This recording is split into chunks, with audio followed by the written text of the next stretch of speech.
Hey, I'm Claire Solomon, Akashic Records practitioner, business strategist, and astrology and human design nerd. And this is the Kinda Cosmic podcast, down-to-earth chats about out-of-this-world stuff. We'll talk Akashic insight, astrology, star seeds, cosmic intel, soul purpose, and all the strange, beautiful ways the universe shows up in everyday life.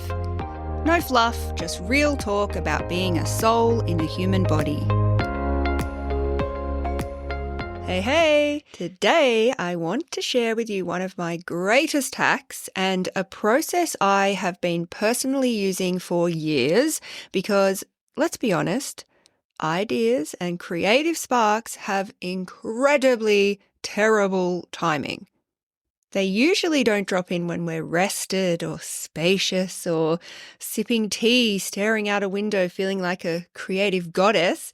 No, they arrive when we are tired, cranky, overstimulated.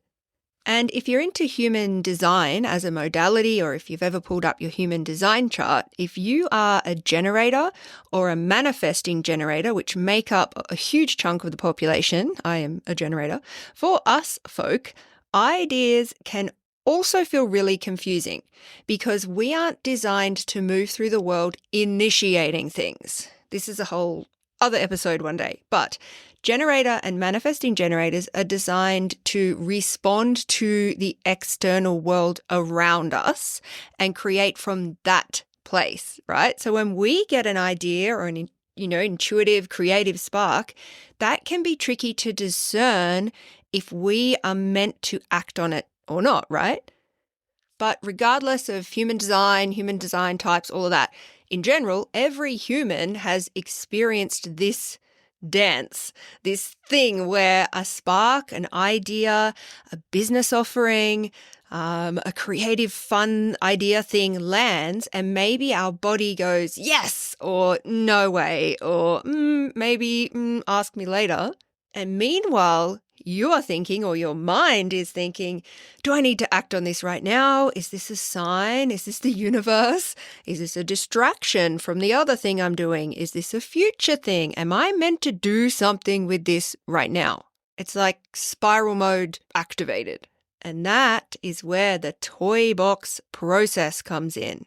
It's my way of honoring these ideas and creative sparks and intuitive hits in a way that honors the cycles and seasons we may find ourselves in on any given day. Because in nature, not every idea is meant to sprout the moment it lands, right? Like some arrive in winter and they're not meant to bloom until spring. So the toy box process is essentially creating one single place for all your ideas so that inspiration is honored and not pressured, and that things are birthed and created at the right time. So here's the simplest way to understand this playful process. I have a Google Doc that I've literally called My Toy Box. And every single spark, idea, vibe, or hit that I get goes straight into it. Everything. I access it on my phone or on my laptop, and every little thing goes in there. Some of my clients use Asana or Notion. Some have literal paper and pen. Some use the Notes app, the free thing on their phone. Whatever works for you is the right one. Now, there are a few rules in the toy box.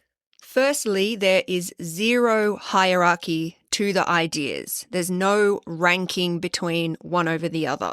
There's no labeling, oh, this is a serious one, or this one might be a success or might work, and this one's a silly one. You're not allowed to do that. You can't label them. You can't rank them. You also can't apply any guilt to yourself for not acting on one, some, all of them. And you also can't apply pressure to make it mean something. It's literally just a home, a little toy box to put your ideas in. Now, some of those ideas arrive fully formed, like you've just gone for a lovely disconnected nature walk somewhere and a whole thing just came to you fully mapped out. chuck it in the toy box. Some ideas arrive as like one sentence or one little fleeting mini thought like, oh, I should study this modality, or I wonder what working with pastels is like when, I normally only use acrylics. Little spark like that goes in the toy box. Some ideas make absolutely no sense at all. They're ideas that are like totally off-brand for you or the current direction of your life. And I love these ones. These ones usually bloom beautifully. And some ideas are clearly meant for future you, like they feel important but way too big right now. And some ideas feel random until 6 months later when suddenly you're like, oh, hang on, I can see something going on here. But the point is they all get a place to live. This is how I work with my energy rather than against it. I store the ideas when the spark hits and I revisit them when my energy is actually available. Because ideas are just ideas, right? Yes, they've come to you for a reason, but often you don't actually need to commit or do something at that time. All you need is somewhere to put them. Now, here's where it gets fun. Once a month, usually at the new moon, I open up my toy box and I literally just play. Not plan a whole thing out, not judge this one over that one, not strategize anything, not try and force something into existence, force an outcome, just explore and play. And the new moon energy is perfect because it's a naturally introspective, intuitive kind of time. It's a seed planting vibe. And it feels like a clean slate, like there's a softness to it, there's curiosity and possibility, but there's none of that, oh my God, I have to do this whole thing. I'm just going to pick one and launch it tomorrow. It's not that energy. The new moon gives a bit more of a introspective, intuitive lens. So I sit down, open up the dock, and as a generator in human design with a sacral response, which means my gut responds to things that are right for me in the moment, I tune in and I respond to each idea on the list as it stands today. Not as it was the day it arrived, right? Sometimes something lights up that I had totally forgot about and I'll spend 10, 20 minutes expanding on that one. Sometimes nothing lights me up and I close the dock, little shrug, that's totally fine too, right? Because the point isn't to always produce. The point is to honor our individual rhythms. But the real magic and why the toy box works so well is actually this. We all have weeks where our energy, our personal energy is low. We are, of course, human. If you currently have a menstrual cycle, different phases are obviously attuned to rest versus creation. Don't open your toy box in your late luteal phase because we can be harder on ourselves during that week. We can be lower energy the week before our period. So we may rage delete our whole toy box, right? Delete document. So you can be aware of that as one way of exploring your own energetic cycle. The moon cycle itself, which affects us all, whether we tune into it or not, has weeks for introspection, weeks for nutting out details and getting into the nitty-gritty of things and completing things, and weeks for being brave and courageous and having the spotlight on us. And we also just have human life, right? Some weeks we are just burnt out and overwhelmed from life admin or parenting or whatever it is that's going on in our lives.